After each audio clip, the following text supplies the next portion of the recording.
Good morning, people. I don't know if y'all can see this, it's got low light, but waiting on my guy, Jim. Waits for a magazine. We'll be taking him out this morning, but I might as well throw a few while I'm waiting, right?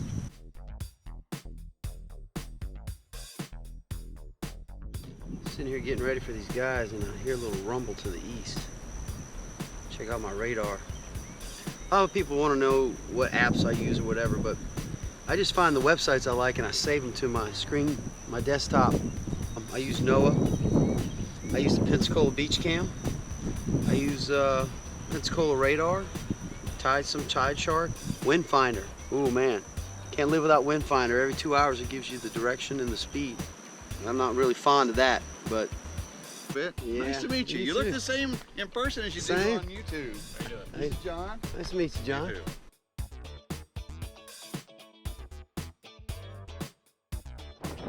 Really gotta use your eyes and watch the weather in the Gulf Coast, guys.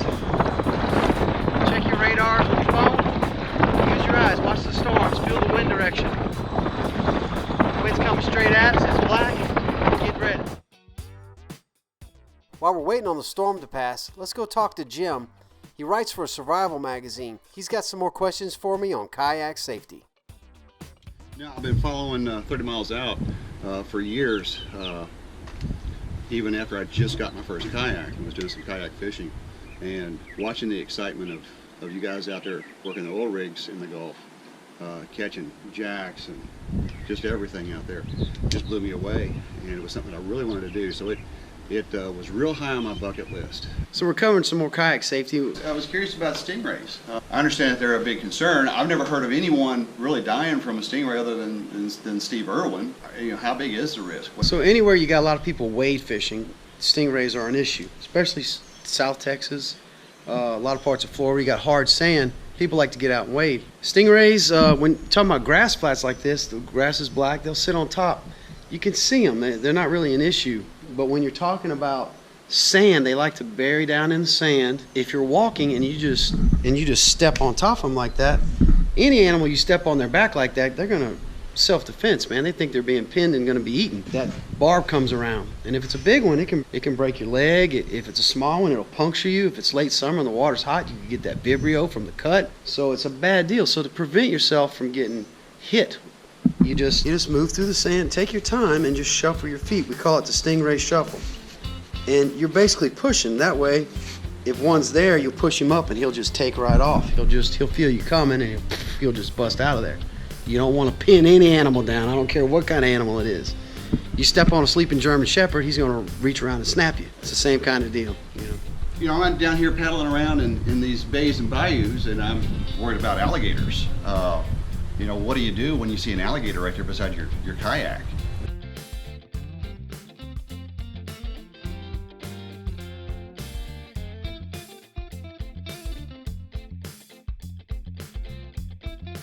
American alligator is not the Nile crocodile. They don't feed on water buffalo.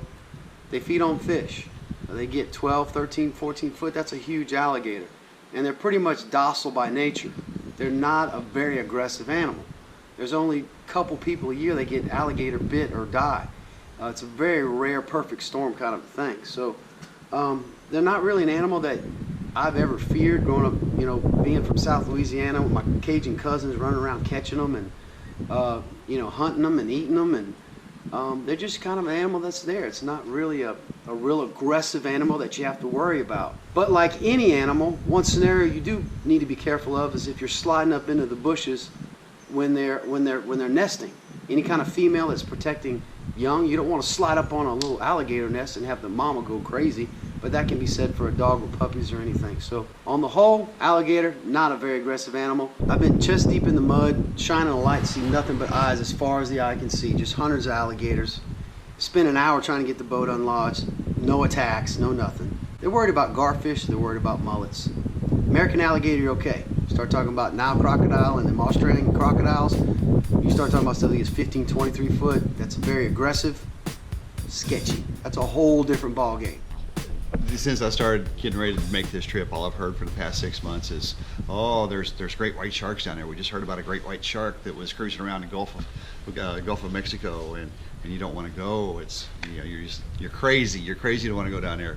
in the Gulf in a kayak, or even fishing from shore to go out and purposely catch a shark. There's great whites out there. Well, first of all, we got to get it in perspective. 4 or 5 people die a year worldwide from shark bites. 36,000 people died in the United States from car crashes last year. So, I mean, you got to get it in perspective. You're talking perfect storm. I mean, this is such a rare struck by lightning kind of a thing for sharks killing somebody. Sharks are keyed in on fish. So it's something they're worried about fish. They're not worried about people. They don't eat people every day. They eat fish every day. If sharks actually had people on their prey list, like, you couldn't go in the Gulf. There would be no such thing as swimming at the beach. No such thing. If you don't believe me, go on the Pensacola pier and watch all the bull sharks and the hammerheads and stuff swimming around, and watch all the people swimming all day long.